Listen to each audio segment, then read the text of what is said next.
মাঠে মেলা এসেছে, মেলা আসছে, এখন মেলার প্রস্তুতি চলছে। এটা হচ্ছে খুবই ছোট একটা মাঠ, কিন্তু এই 10 দিন ধরে চলবে মেলা।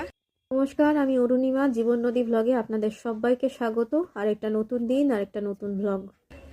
তো ভয়েস দিতে গেলে খুবই অসুবিধা হবে, কারণ 10 দিন ধরে একঘেয়ে গান আর একঘেয়ে কথা বাজানো চলবে। তো প্রস্তুতি শুরু হয়েছে। ছোট্ট মেলা, কিছু মনোহারি জিনিস, কিছু আচার, বাচ্চাদের রাইড, এইটুকু জায়গায় আর কি হবে এসেছে।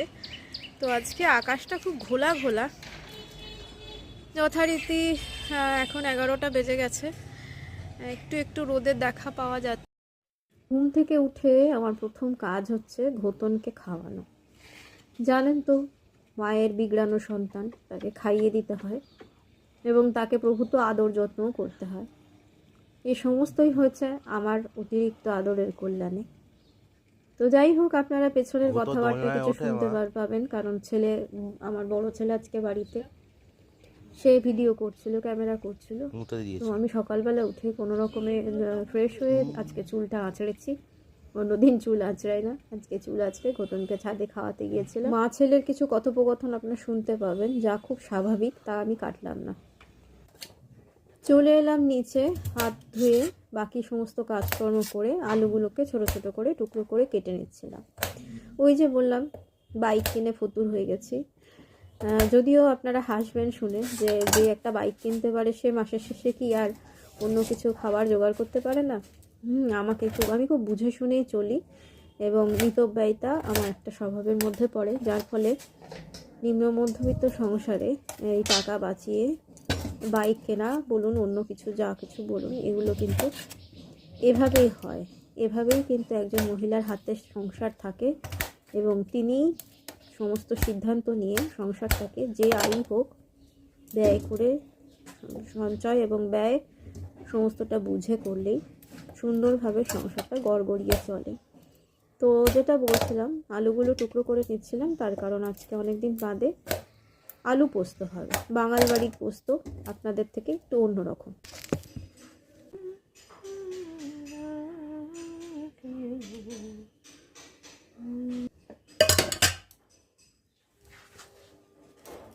পোস্ত আর কাঁচা লঙ্কা ভিজিয়ে রাখলাম, একটু পরে মিক্সিতে বেটে নেব। মিক্সিতেই বাটবো, আর হাতে শিলপাটা করব না। আর এখানে আলুটা কেটে নিয়েছি, আলু পোস্ত করব। আর ওদিকে ভাত ফুটছে, শুরু হয়ে গেল আমার সকাল। প্রতিদিন আমার কড়াইয়ের তেলের মধ্যে পাশের বাড়ির গাছের ছায়া পড়ে। যাই হোক, সর্ষের তেল দিলাম, কালো জিরে ফোড়ন দিলাম, শুকনো লঙ্কা ফোড়ন দিয়েছি। এইবারে আলুগুলো ঢেলে দিচ্ছি।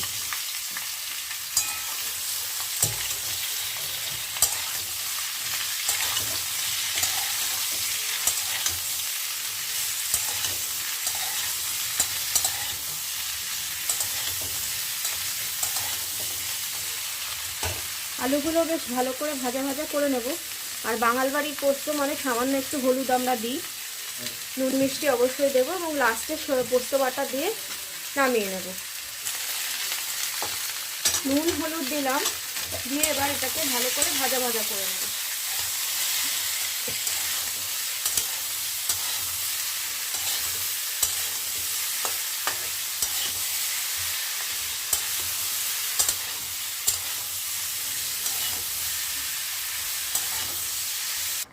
তো তারপরে আমি বললাম যে ফোনটা ধরে কথা বলে না। যেহেতু এটা কুকিং চ্যানেল নয়, তাই পুরো রান্নার বিশদ পদ্ধতিতে আমি যাই না। পোস্ত বাটা দিয়ে দিয়েছি, পোস্ত কাঁচা লঙ্কা বেটে একটু ঝোল ঝোল করে দিয়ে দিয়েছি, নুন মিষ্টি দিয়ে দিয়েছি, এবং ফোনে কথা বলতে বলতে রান্নাটা করে নিচ্ছিলাম। আমাদের পোস্ত একটু ঝোল ঝোল থাকে। ঝোল ঝোল থাকলে খেতে সুবিধা হয়, কারণ আমাদের বাড়িতে একটু ঝোল লাগে। এই অবস্থায় রান্নাটা কমপ্লিট হয়ে গেল। এবার একটুখানি বাটিতে তুলে রাখি, কারণ আমাদের বাড়িতে যেহেতু আমি সবসময় গুছিয়ে কাজ করতে পছন্দ করি, তাই সকালের রান্না, রাতের রান্না, দুপুরের রান্না সবারটা বাটিতে বাটিতে তুলে আমি মাইক্রোসেভ বাটিতে তুলে ফ্রিজে রেখে দিই ঠান্ডা করে। তারপর যে যখন খায় তখন সেটা আমি গরম করে দিই, বা আমার যদি কোনো অসুবিধা থাকে যে খায় সে সেটা গরম করে নিয়ে খেতে বসে পড়ে। ইভেন ভাত রুটি সমস্ত কিছুই কিন্তু আমি হটপটে রেখে দিই। হটপটে তো এমনিই গরম থাকে, আর যদি যেগুলো থাকে না হটপটে গরম সেগুলো ওই মাইক্রো ওভেন সেফ বাটিতে তুলে রেখে দিই ফ্রিজে, গরম করে নিলেই খেতে বসা যায়। কারণ এভাবেই আমাকে চলতে হয় এবং আমি এভাবেই বুঝে শুনে চলি। ফলে আমার গ্যাস কিন্তু বেশ অনেক দিন যায়। গ্যাসও যেমন যায় তেমন আমার কিন্তু মাসের শেষে বেশ কিছুটা সঞ্চয়ও অবশ্যই হয়। তো এভাবে আমরা জানি প্রত্যেকটা গৃহিণী কিন্তু এভাবেই আমরা চলার চেষ্টা করি। মাসের শেষে ঠিক কুড়িয়ে বাড়িয়ে যেভাবেই হোক আমরা কিন্তু চালিয়ে নিয়ে যেতে পারি। ইয়ে করে সাইকেলের ডিউটি হয়ে গেছে এখন ওর, গাড়ি মুছছে, দেখে ভালোই লাগছে যে যাই কত রাগ করো। রান্না শেষ হলে যেটা অবধারিত কাজ থাকে সেটা হচ্ছে বাসন মাজা। এবং আমি যেহেতু নিজের কাজ নিজে করে নিতে পছন্দ করি, তাতে করে সংসার খরচের অনেকটা সাশ্রয় হয়। এবং অন্যের উপরে নির্ভর করে থাকলে যেটা হয় সেটা সময় অপচয় হয় প্রচুর। আমাদের যেহেতু তাড়াতাড়ি রান্না খাওয়া সমস্ত কিছুই হয়ে যায়, তাই আমি নিজে যখন রান্না করছি, যখন খাওয়া হচ্ছে তখন কাজ করে নিতে পছন্দ করি। এবং আমার জামাটার যে একটা ঝুড়ি ঝুলছে, এই জামা পুরনো জামা পরার মধ্যে যে আরাম আছে সেটা সব গৃহিণী মাত্রই জানে। এটা কিন্তু এমন কিছু নয় যে আমি ছেঁড়া জামা পরে আছি। আমার এই নরম ঝুলঝুলি মার্কা জামা যে যত গরম পড়বে তত আমার এগুলো বেরোবে, কারণ আমার ফুলো শরীরে এইরকম নরম ছেঁড়া জামার যে আরাম সেটা কিন্তু আমাকে খুব পরিতৃপ্তি দেয়। তো পুরনো সমস্ত কিছু ভালো করে মুছে নিলাম, মেজে পরিষ্কার করে নিলাম। এটা প্রত্যেক দিনই করতে হয়, সবাই আমরা করে থাকি, কারণ পরিচ্ছন্নতা না থাকলে রান্নাঘর কিন্তু স্বাস্থ্যকর হয় না। তারপরে অনেক দিন ছাদটা ঝাড় দেওয়া হয়নি। ছাদে আমি অনেক গাছ করেছি, গাছগুলো পাতা টাতা পড়ে।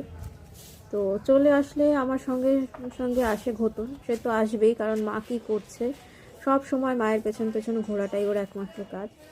এবং আমার কিন্তু ভালো লাগে, মন্দ লাগে না যে পেছন সব সময় হাত মুড়কুতে একটা কেউ রয়েছে। হ্যাঁ, ঘটন কিন্তু আমার সঙ্গে ওর ভাষায় দিব্য কথা বলে, আমরা কিন্তু দুজনেই কথা বলি ঘটন এবং আমি। তো সমস্ত নেড়ে চেড়ে শুকনো পাতাগুলো পরিষ্কার করে নিচ্ছিলাম ঝাঁট দিয়ে, অনেকটা বেশ সময় লেগেছে। আমি একটা ড্রাম নিয়ে এসেছিলাম, রঙের ড্রাম। দেখুন ঘটন কিন্তু রঙের ড্রামটার মধ্যে হিসি করছে। এই হচ্ছে ওর দুষ্টুমি এবং এই কাজ। আমি পেছন ফিরে কাজ করছি আর ওইদিকে রঙের ড্রামের মধ্যে হিসি করে দিল। তো এই দুষ্টুমি চলতেই থাকে। এইভাবে ছাদটা বেশ অনেকটা সময় ধরে পরিষ্কার করে নিয়েছি।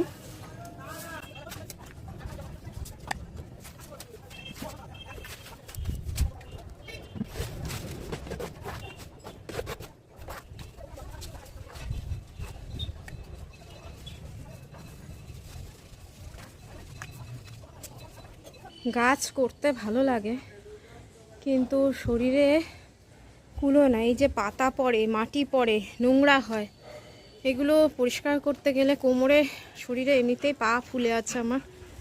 হ্যাঁ, পায়ে চোট লেগেছে। গাড়ি তো একা হ্যান্ডলিং করতে পারছে না। আমাদের ঢোকার রাস্তাটা খুব ছোট, ফলে যখন গাড়ি ঢোকাচ্ছে বের করছে আমাকে হেল্প করতে হচ্ছে। আর আমার শরীরে আছেটাই বাকি। যাই হোক, একটু পরিষ্কার করে নিলাম।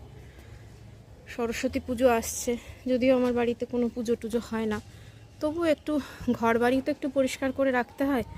আর এই বাজে একটা ওয়েদার, ভালো লাগছে না কিছুই। এই যে এক ড্রাম ময়লা পাতা পুতা সমস্ত আমি জড়ো করেছি, এবার ওটা নিচে নিয়ে গিয়ে ফেলে দেবো।